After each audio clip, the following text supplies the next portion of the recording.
घर में। अब पत्नी भी बड़ी समझदार, अंदर अंदर खा के समोसा और रसगुल्ला की झिल्ली टाटी के बाहर फेंक दी।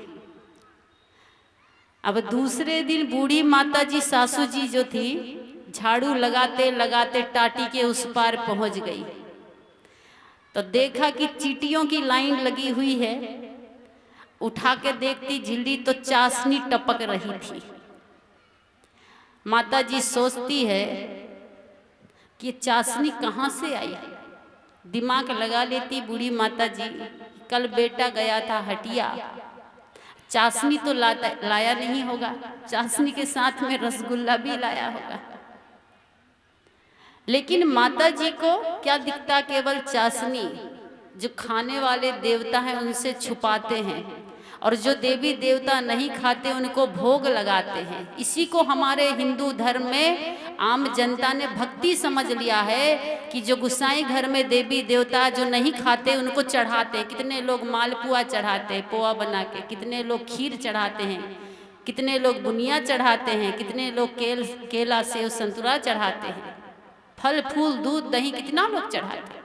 जो देवी देवता गुसाई घर में बैठे वो कभी खाते नहीं हैं, हम उसे खिलाते हैं। और जो साक्षात देवी देवता है, जो असली भगवान है, उसे हम छुपाते हैं, पता भी नहीं चलने देते। भक्ति का मतलब होता है सेवा। सेवा किसकी कीजिए? जिसने हमारी सेवा की हम भी उसकी सेवा करें। माता पिता ने जन्म दिया, हमारी सेवा माता पिता नहीं किए होते तो हम आज इतने बड़े नहीं होते।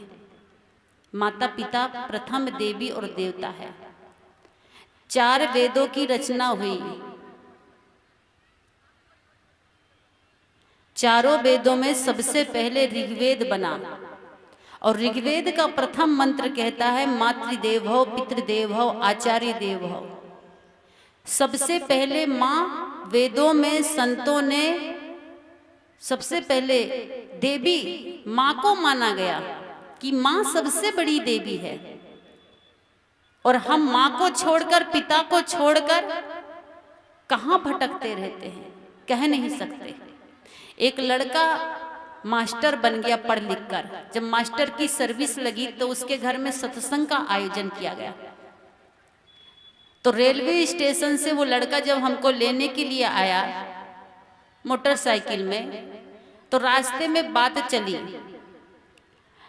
चली तो उसने कहा, दीदी जी हम ऊपर वाले की कृपा से मास्टर बन गए।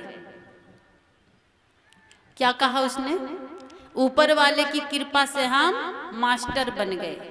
और मास्टर बनने की खुशी में ही ये सत्संग का आयोजन किया गया है। हमने कहा बाबू ये बताओ, स्कूल की फीस ऊपर वाला ही फेंकता था आपके जेब में, ट्यूशन का खर्चा ऊपर वाला ही देता था, हॉस्टल का खर्चा ऊपर वाला ही देता था, सारा खर्च आपका अभी तक जो मास्टर बनने में लगा क्या ऊपर वाले ने दिया? और आपको ही ऊपर वाला क्यों देता, बाकी स्टूडेंट को क्यों नहीं देता, बाकी छात्रों को क्यों नहीं देता?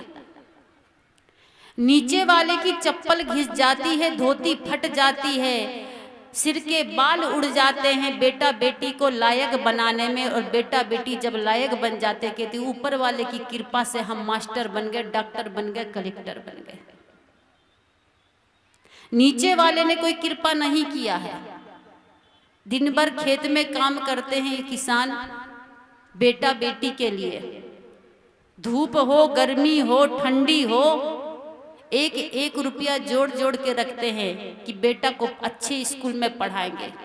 माता पिता चाहे अनपढ़ हो, पर दुनिया का ज्ञान माता पिता के पैसे से, धन से ही होता है।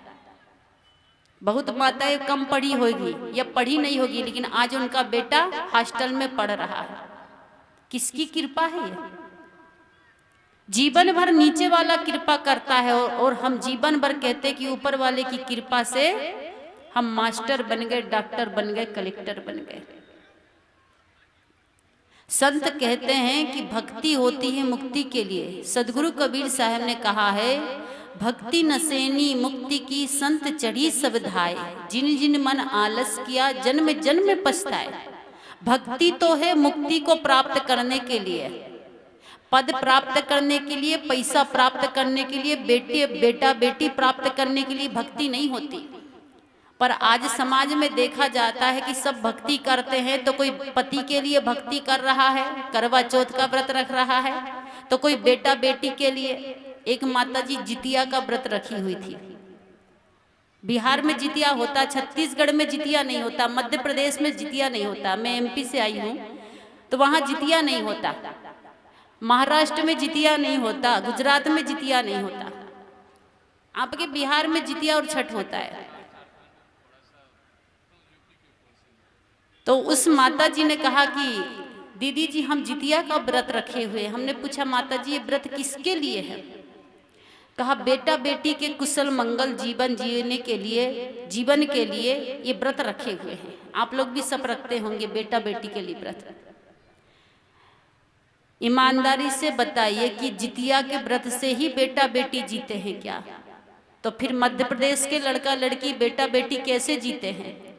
गुजरात के बेटा बेटी कैसे जीते हैं? और मध्य प्रदेश गुजरात की बात छोड़िए, आपके ही बिहार में जो मुसलमान भाई लोग रहते हैं, उनके बेटा बेटी 1 दर्जन होते बिना जितिया के ही जी जाते हैं, बिना जितिया के जी जाते हैं। हिंदू धर्म में बहुत सारे व्रत बने हैं बेटा बेटी के लिए और पति के लिए, लेकिन 12 महीना में कोई एक व्रत बताइए जो माँ बाप के लिए रखा गया हो। जबकि राम भगवान माता पिता को देवी देवता मानते थे। सारे भगवान जो संसार में इस धराधाम में हुए, जितने संत महापुरुष हुए हैं, जितने ऋषि मुनि हुए हैं, सबने मातृदेव भव पितृदेव भव कहा है, सबने माता पिता को देवी देवता कहा।